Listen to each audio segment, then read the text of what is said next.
I always believed that betrayal would come like a gunshot, loud, sharp, undeniable. Instead, it arrived in silence, tucked by the doorway, under the soft evening light that bled through our hallway curtains. A pair of brown leather Oxfords, not mine, size too big, polish too fresh, laces tied with a neatness that mocked my own clumsy knots. It's strange how a man's life can collapse because of another man's shoes. My name is Adeel, 35 middle manager in a city that eats your backbone one missed promotion at a time. I used to think my wife Hina was my redemption for every small humiliation the world spat in my face. She was beautiful in that elegant, sharp way, the kind that makes you believe you're special just for being chosen. But maybe I mistook her choosing me for her keeping me. I stood there for maybe 3 minutes, hearing the faint hum of her laughter drifting down the stairs. Not her polite hostess laugh, the one she saves for her mother or my work friends. This was the soft, secret one I hadn't heard in months. The one she used to aim at me when we were still reckless enough to make love on the kitchen floor. My throat closed around my name as if I'd forgotten how to say it. At that moment, the Oxfords weren't just proof she'd let another man in. They were proof she'd let me out long ago, and I'd been too blind to see myself standing in the cold. A decent man would have walked upstairs, kicked open the bedroom door, demanded explanations he wasn't ready to hear. A braver man might have torn the house apart, howled his rage until the neighbors called the police. Me, I did what I've always done. I ran. I told myself I needed air, that I'd come back with questions that mattered. But the truth is, questions are weapons for people who still want answers. I didn't. Not then. I wanted to pretend I'd seen nothing, heard nothing, that when I returned, maybe the shoes would be gone, and Hina would kiss me like she used to, and my spine wouldn't feel like wet paper. But as my feet carried me away from the house I'd paid for, the ring she wore, the life I'd funded while neglecting my own dreams, I knew something primal had cracked open in me. It wasn't just jealousy, humiliation, or heartbreak. It was hunger. I didn't know what I'd do with it yet, whether I'd forgive her, punish her, or punish myself first. All I knew as I walked into the dying evening and tasted freedom for the first time in years was that I wouldn't crawl back empty-handed. She thought she could replace me quietly. She forgot who taught her to lie so well. And now I'd show her how perfectly I'd learned from the best.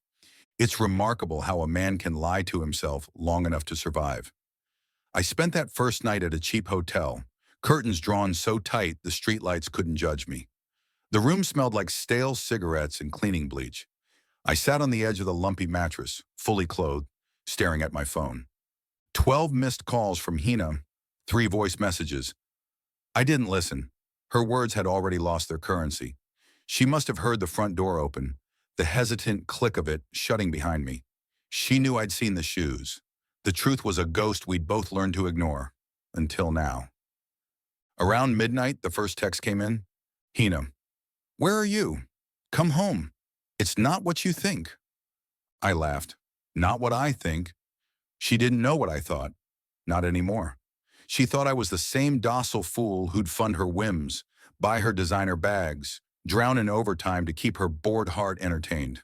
She didn't know that sitting alone in that sour-smelling room, a new man was stitching himself together out of every humiliation she'd ever brushed off. I didn't answer. I needed to think.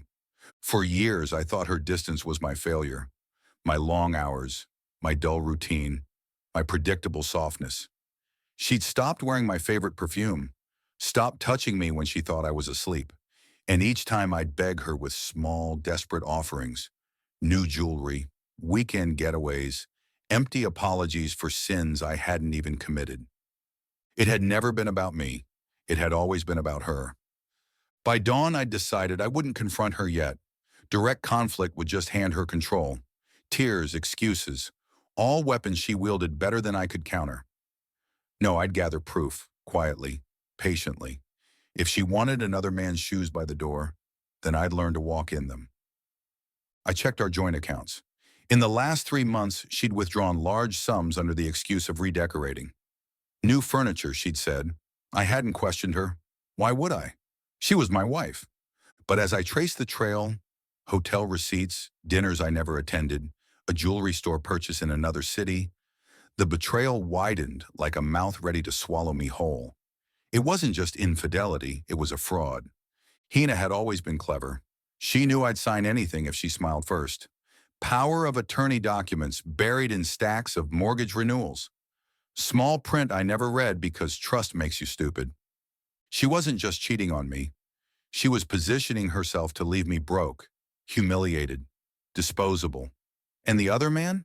Some divorced contractor she'd hired to renovate the study. I found his name buried in her phone records. Shabazz. A nobody with a pretty grin and enough charm to think he deserved my wife and my money. I felt my chest tighten. But anger this time didn't taste like fear. It tasted clean, cold. By the third day, I'd watched them twice.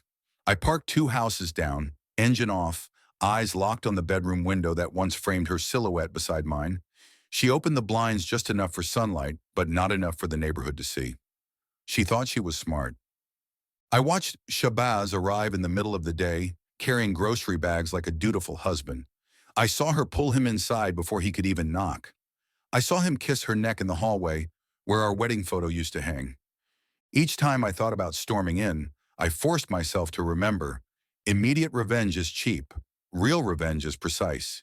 Clean. So I waited. At work, I played the dutiful employee, laughed at jokes I'd always hated, took meetings, signed documents. But inside, I was building an arsenal. Bank statements, surveillance photos, copies of their hotel bookings. Small weapons for a war I intended to win quietly first, then spectacularly. One evening, I called my lawyer, an old friend I'd once helped out of a nasty scandal. I told him I needed airtight divorce papers drafted discreetly. I wanted the house, the accounts, everything that would remind her she hadn't just betrayed me, she'd underestimated me. He asked if I had proof. I sent him everything. His only response, "You've always been too nice, Adeel." Not anymore, I guess. Not anymore. That night, I finally answered Hina's call. Her voice trembled just enough to make me almost pity her. Almost. "Adeel, where are you? You can't just disappear. People are asking questions." "I know about Shabazz." Silence. I could hear her brain scrambling for the right lie. "It's not..." Finish the sentence, Hina. "It's not what I think, or it's not serious, or it's not happening. Pick one lie. I promise to believe it, just for old time's sake." She swallowed so hard I heard it through the line. "I made a mistake." "You made several, but don't worry, I'll help you count them soon." "Adeel..." I hung up. There was nothing she could say now that would change the outcome. I wanted her to sweat, to imagine my silence as weakness one last time. Because the next time I spoke to her, it wouldn't be words I'd offer. It would be her own ruin, wrapped in the same soft laughter she once gave another man behind my back. And she would know I'd learned betrayal from the master herself. It's strange how betrayal, once it hardens inside you, becomes a kind of discipline. In the days after I caught them, or rather, after the shoes caught me, I found a calm I hadn't felt in years. It was as if some old weakness had been bled out of me, drop by drop, until all that remained was an edge sharp enough to cut through her lies. I returned to the house once, quietly, in the middle of the day, when I knew she'd be with him at that rundown boutique hotel near the airport. Our home smelled faintly of her perfume, though now it turned my stomach more than it charmed me. I moved through each room, memorizing the placement of things I had paid for but never truly owned. The couch she claimed was too big until he sprawled across it. The espresso machine she said we couldn't afford, but gifted him every lazy morning they spent together. I didn't take anything that day except a few files from my locked cabinet, insurance documents, property deeds, and our marriage contract. Symbols, really. A dying kingdom's charred flag to remind the conqueror what was lost in the siege. Before leaving, I stood in our bedroom doorway and studied the bed. Our bed, still unmade, sheets tangled, a faint indentation on the left side where a stranger's body had settled too comfortably. For a heartbeat, rage clawed at my throat, but I swallowed it back. Rage was the easy exit. I wanted precision, not chaos. That same night, I booked a room in the same hotel they used for their secret rendezvous, a grimy, anonymous corridor of sins and excuses. I checked in under an alias, tipping the front desk enough to ask no questions if my name didn't match my face. I sat in my borrowed room, lights off, back pressed to the headboard as the walls vibrated faintly with muffled moans and clumsy laughter from the other side. I thought I'd feel sick hearing her so close, lying to herself the same way she used to lie to me. But I didn't. I felt focused. I recorded everything. Voices, doors opening, her giggles trailing off into gas she once saved for me alone. Each sound fed the new skeleton I was carving out of my old cowardice. In the morning, I checked out just as she was stepping into the lobby, arm hooked in Shabaz's, her head thrown back in the kind of laughter that said, "We're invincible." She didn't see me. I didn't want her to. Not yet. By now, the lawyer had everything he needed. I wired him hush money to keep my plans airtight. The house, the accounts, my shares in the small investment portfolio she didn't know about. All barricaded behind fresh paperwork. A week more, and every penny she thought she'd siphon from me would come screaming back with interest. Still, I knew financial ruin wouldn't be enough. Hina had always been adaptable, a social chameleon. She'd cry on camera, spin her victim narrative, flutter her eyelashes for sympathy. She'd paint me as the neglectful husband, the cold workaholic who pushed her into another man's arms. Her circle of plastic friends would believe it. Hell, maybe even my own parents would pity her before me. I needed a blow she couldn't disguise with crocodile tears, a mirror so brutal she couldn't look away. I started with Shabazz. One evening, I waited outside the cheap hotel after they disappeared inside. He was careless. He left his old Toyota parked a block away, windows down, music still playing from a dying stereo.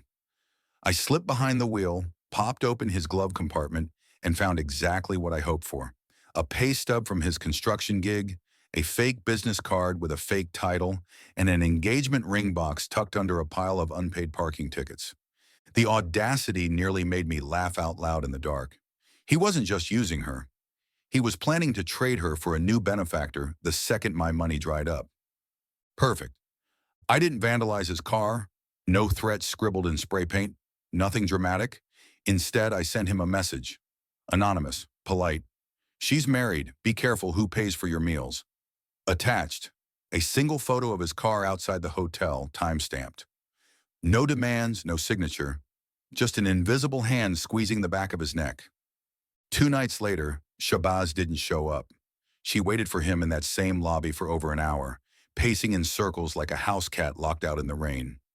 I watched from across the street, savoring how quickly a secret affair turns pathetic when the illusion of danger is removed. By now, the calls from Hina had shifted from gentle coaxing to frantic begging. "Hina, Adeel, please, can we talk? I made mistakes, but..." "Me. Mistakes? Name them." "Hina, I just need to see you. Please." "Me. You will." And she would, but not yet. One evening, I sat in a small cafe near my old office, turning over a heavy envelope in my hands. Photos, bank records, screenshots of her love notes, receipts for dinners where my credit card paid for another man to lick the salt off her neck. Proof so thorough that even her mother, who adored her blind, would choke on it. My lawyer had arranged a discreet investigator to follow Shabazz. Turns out he had another patron, an older widow in Karachi who thought he was her doting fiancé. It was almost poetic, the predator cheating on the cheater. I made copies of everything. One set for Hina, one for Shabazz's other woman, one for the legal record, one for me, a trophy. Every night in my hotel room, I studied my reflection. I looked the same. Polite hair, steady eyes, the mild softness of a man who'd learned never to raise his voice. But beneath that, I felt the tremor of something feral. I liked it. I found myself daydreaming about the day I'd finally stand in front of her again. No shouting, no pleading, just me watching her unravel as she realized every step she thought she'd taken ahead of me had been tracked, measured, and laid bare. I started rehearsing my final words to her. No apologies, not threats, just the truth. The truth she'd spent years burying under fake smiles and half kisses. But even that would come second. First, I'd let her lose him. Then I'd let her lose me. Then I'd make sure the world saw her exactly as I did. Beautiful, cunning, and alone in a cage she built with her own hands. One night, Shabazz finally called her while I listened in from the cafe next door. His voice was distant, bored. Hina, it's not working anymore. He knows it's messy. I have to think about my own life. She tried to reel him back with promises. My money, a fresh start. He laughed. Good luck, Hina. Call me when you're divorced and rich again. Otherwise, we're done. She didn't cry at first. She cursed him, threatened him, then she begged. Then she sat in her car outside that hotel for over an hour, face in her hands, shoulders shaking the same way mine did once. The symmetry was perfect. I waited until dawn, then called her myself. Meet me tomorrow, I said. The house, noon, just you, no lies. She agreed so quickly I almost felt sorry for her. Almost. I watched the sun come up behind the city skyline, a pale wash of light over streets still littered with last night's secrets. My heart beat calm and steady, like a drum counting down to a war only I knew was already won. She'd see me tomorrow. She'd see everything tomorrow. The day I told her to come back to the house, I made sure to arrive an hour early. I sat in my own living room, the living room she'd turned into a stage for her stolen passion, and waited for the echo of her keys at the door. I wasn't nervous. That surprised me. Instead, I felt precise, like a surgeon about to cut out a tumor that had lived too close to my heart for far too long. When the lock clicked, my chest didn't tighten. I only leaned back, crossed one leg over the other, and watched her step inside like a child returning to her father's house after wrecking the family car. Adeel, she looked thinner, or maybe smaller. Her hair was perfect, always was, but her eyes had that shine people get when they've run out of lines to read from the old script. I didn't stand up. I let her come to me. Sit, I said. My voice startled her more than any slap might have. She sat. For a moment, neither of us spoke. She kept glancing at the envelope on the coffee table, the one with her name in my handwriting. Her knee bounced like she might run if her legs remembered how. Do you know why you're here? I asked calmly. She tried to match my tone, to slide back into the version of me she once controlled with a pout and a tear. Adeel, listen, I made mistakes, but I love you. You're my husband. I was confused. Stop. One word, soft, final. She froze. I slid the envelope across to her. Open it. She hesitated, then did as told. The photograph spilled out first, her laugh half hidden behind Shabazz's shoulder, the hotel receipts, the payments she funneled through her secret cards. She shuffled them frantically, as if she might find a page that absolved her somewhere in the mess.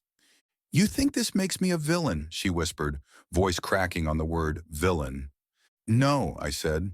It makes you bored. Her head jerked up. She wasn't ready for that.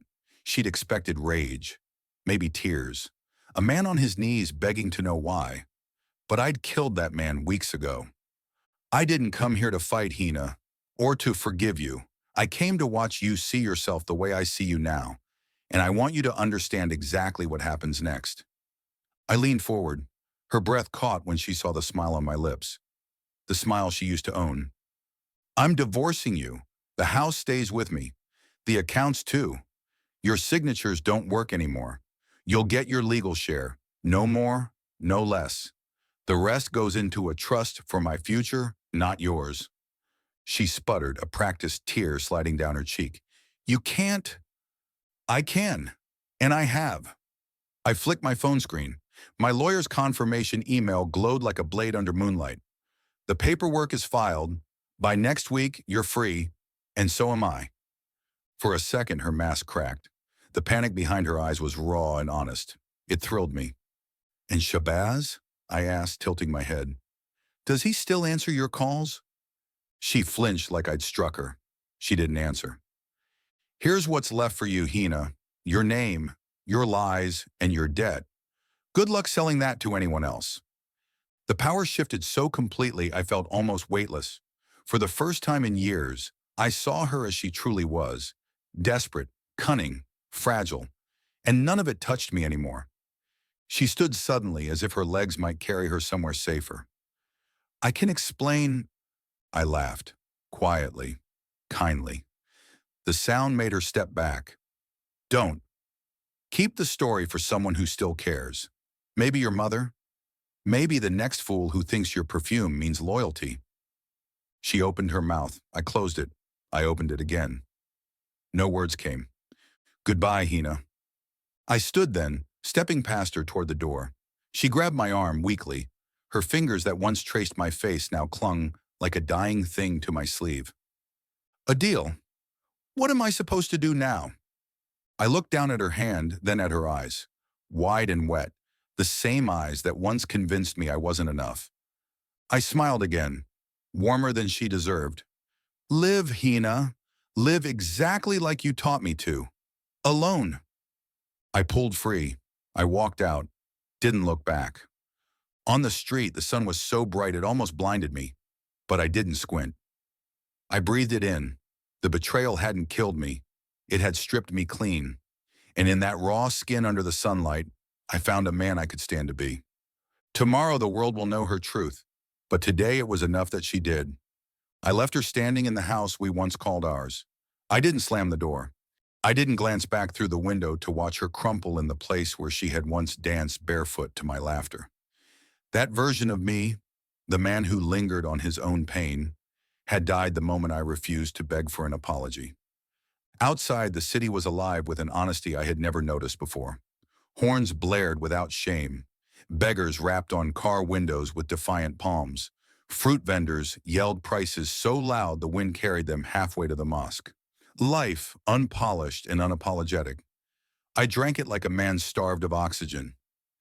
Over the next few days, word spread in quiet ripples. Her friends, the same people who'd clinked wine glasses with Shabazz behind my back, tried to call me. They wanted gossip, a piece of the scandal to sprinkle into their tea-time pity parties. I let their calls rot in my voicemail like spoiled fruit. They didn't deserve my side of the story. Let them chew on the rumors. Let them choke on them. I didn't hide the truth from my family, though. My mother wept into my shirt, asking a dozen times if this was truly what I wanted. I hugged her longer than I had in years, told her I was fine, and for once I meant it. Hina tried to fight back at first, clinging to lawyers who promised miracles. But my case was ironclad, every lie a brick in the fortress I'd built to keep her out. By the time she realized no judge would believe her, the rest of the world had moved on. Her circle shrank. Her perfect reputation bled out on cold floors I would never mop again. I didn't celebrate. There was no victory dance, no new woman in my bed to remind me I was desirable. That wasn't the point. I moved into a small flat near the park where I used to sit alone during those nights I couldn't face her betrayal. The irony wasn't lost on me. The same bench where I once broke down became my favorite place to read again, to watch stray dogs nap in the sun, to sip tea so hot it seared my tongue. Some nights I lay awake wondering if she cried for me the way I once bled for her. A younger version of myself would have cared. This one only turned over and slept deeper. One evening Shabazz called me. Not out of remorse. Men like him don't understand that word. He was panicking. The other woman he'd strung along had discovered the same lies Hina did. She'd thrown him out, humiliated him in front of her entire family. He begged for a loan, swore he'd repay me when he got back on his feet. I almost laughed. Instead, I said only this. You thought I was a fool, Shabazz. Turns out we were both looking at the wrong victim. Then I hung up, blocked his number, and deleted his voice from my life forever. One by one, I shredded every relic that smelled like her. The wedding album, the trinkets from honeymoons I now knew she had ruined before they even began. The house sold quickly. I never stepped inside it again. Some other couple would fight over curtains and furniture there. It wasn't my graveyard anymore. Freedom has a strange flavor. At first it burned my throat, but then it settled, warm and quiet, like a promise I'd almost forgotten how to make to myself. I started running in the mornings, a habit that had nothing to do with revenge and everything to do with feeling my own heartbeat in my chest.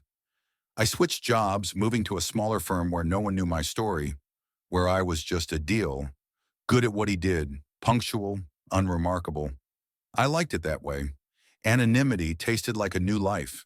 Sometimes people ask if I'd ever marry again. I tell them the truth. I don't hate love, I hate illusions. If it finds me, it will have to stand in the daylight, naked of all excuses. If it doesn't, well, my bed is big enough for just me, and sleep is loyal in ways she never was. A year later, by chance or maybe cruel fate, I saw her again. A grocery store of all places. She was fumbling with her purse at the checkout line, her hair pinned up carelessly, mascara smudged under eyes that had forgotten how to smile. She caught my reflection in the glass door and froze. There it was, the final payment for my silence. Her shame. Her lips parted, ready to shape my name like an apology. I nodded once, not coldly, not cruelly, just enough to say, I remember, I forgive nothing, and I owe you nothing. Then I stepped outside, the bag of oranges swinging at my side, the sun fierce overhead. I didn't look back. For support, do like, comment, and don't forget to subscribe. Thank you.